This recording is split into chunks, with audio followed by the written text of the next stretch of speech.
ناظرین آداب میں مدثر احمد انقلاب نیوز کی خاص پیشکش کے ساتھ آپ کے سامنے پیش ہوا ہوں۔ ناظرین آج ہم بات کرنے جا رہے ہیں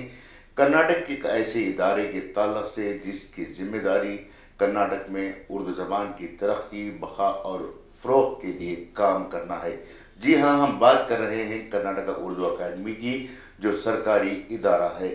یہ ادارہ ایک طرف سے مالی اعتبار سے مضبوط ادارہ ہے تو دوسری طرف سے یہ حکومت سے تائید شدہ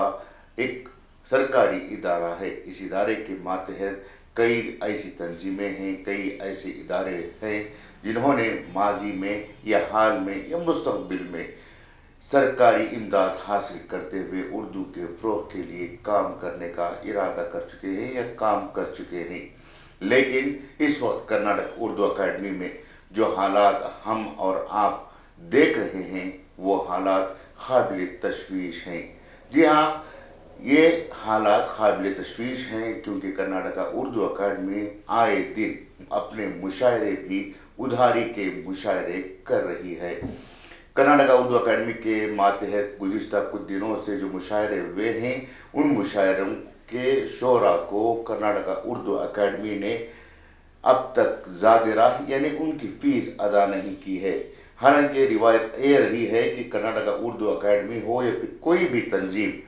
اس تنظیم کے ذریعے سے جیسے ہی مشاعرہ ختم ہوتا ہے، اسٹیج پر سے شعراء اترنے سے پہلے ان کی زادرہ یعنی فیس ادا کر دی جاتی ہے۔ لیکن کرناٹک اردو اکیڈمی نے نئی روایت قائم کر رکھی ہے اور وہ یہ کہہ رہی ہے شعراء کو کہ آپ گھر جائیے، آپ کے پتے پر چیک روانہ کر دیا جائے گا۔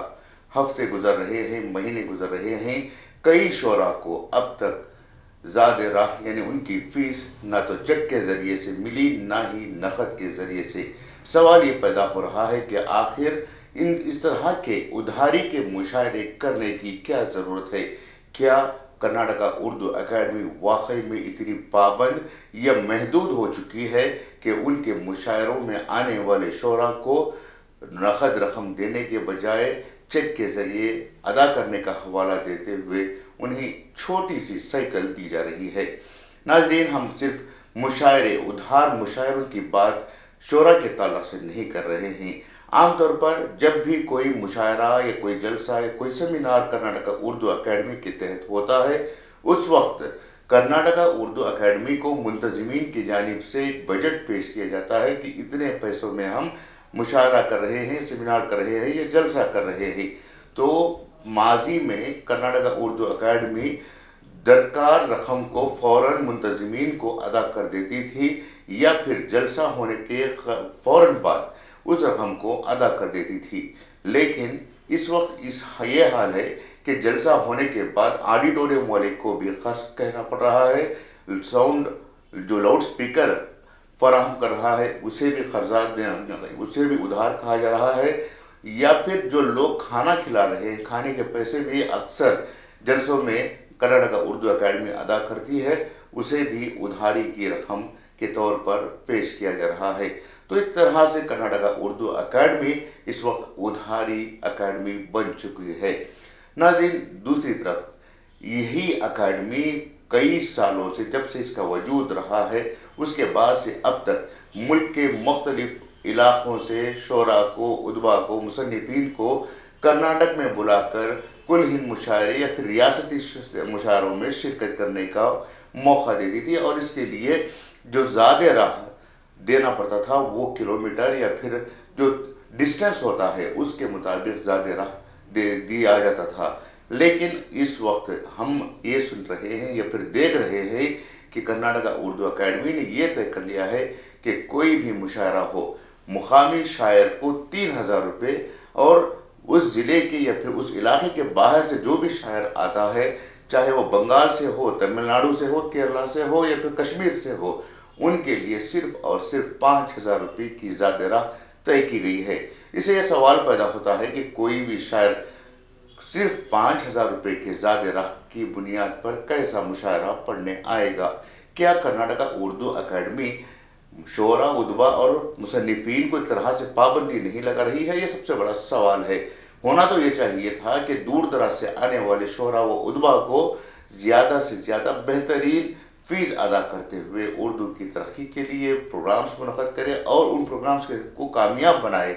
مگر مسلسل اپنے ہاتھ کو پیچھے گھسیٹا جا رہا ہے۔ یہ کام صرف اور صرف کرناٹکا اردو اکیڈمی کے موجودہ چیئرمین اور ریاستی وزیر BZ ضمیر احمد کر رہے ہیں۔ ایک طرف کرناٹکا حکومت اردو زبان کی ترقی کے لیے پابند ہونے کا دعویٰ کر رہی ہے، تو دوسری طرف اسی محکمہ اقلیتی بہبودی کے وزیر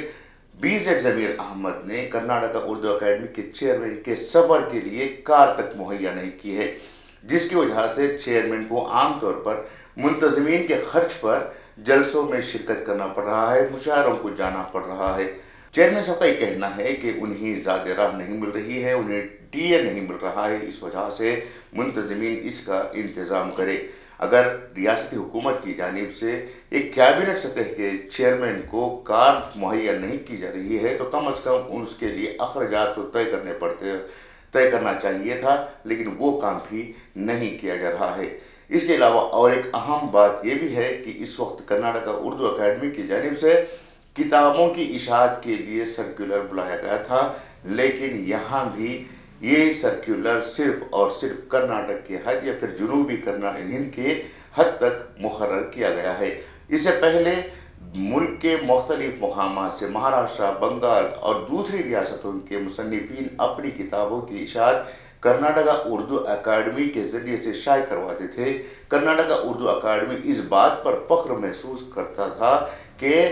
دوسرے ریاستوں کے ادباء و مصنفین اکیڈمی کے ماتحت اپنی کتابوں کی اشاعت کروا رہے ہیں،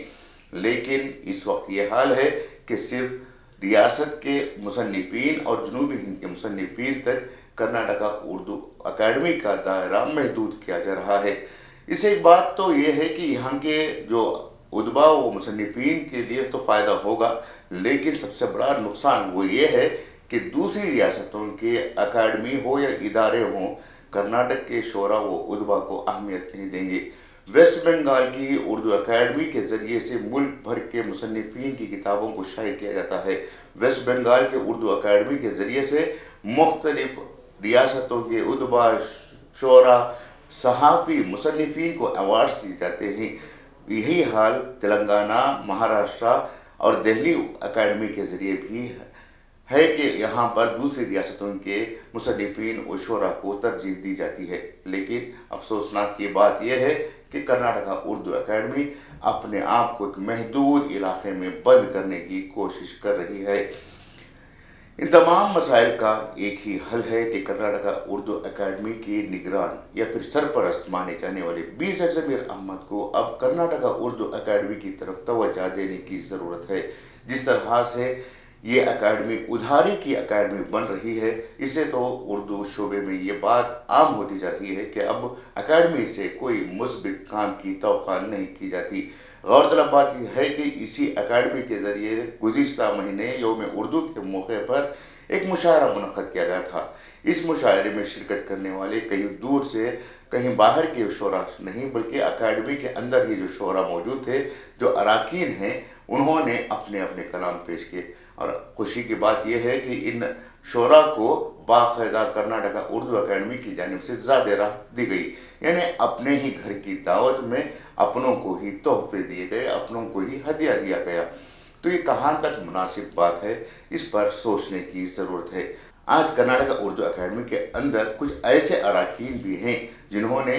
2 یا 3 مرتبہ اپنے آپ کو کرناٹکا اردو اکیڈمی کی خدمت کے لیے پیش کیا ہے، یعنی وہ رکن رہ چکے ہیں۔ ان تجربہ کار افراد کے ہوتے ہوئے اکیڈمی میں اس طرح کی بد نظمی، اکیڈمی میں اس طرح کی لاپرواہی، اکیڈمی کے ذریعے سے اس طرح کا استحصال کئی سوالات کھڑے کرتا ہے، اور جوابات دینے کی ذمہ داری کرناٹکا اردو اکیڈمی کے چیئرمین ساتھ ہی ساتھ BZ ضمیر احمد کی بھی ہے۔ تو ہم یہ چاہتے ہیں کہ کرناٹکا اردو اکیڈمی اب پرائیویٹ لمیٹڈ کمپنی ہونے کے بجائے اکیڈمی کے طور پر کام کرے اور اردو کی ترقی و فروغ کے لیے مؤثر اقدامات اٹھائے۔ غورطلب بات یہ بھی ہے کہ جب بھی کوئی صحافی یا پھر اخبار اس سلسلے میں سوال اٹھاتا ہے تو اکیڈمی کے اندر موجود کچھ لوگ بھڑک جاتے ہیں اور تنقید کو برائے اصلاح لینے کے بجائے بغاوت کا نام دیتے ہیں یا پھر غداری کا نام دیتے ہیں۔ دراصل ایک صحافی، ایک اخبار کی ذمہ داری ہوتی ہے کہ وہ معاشرے کی اصلاحی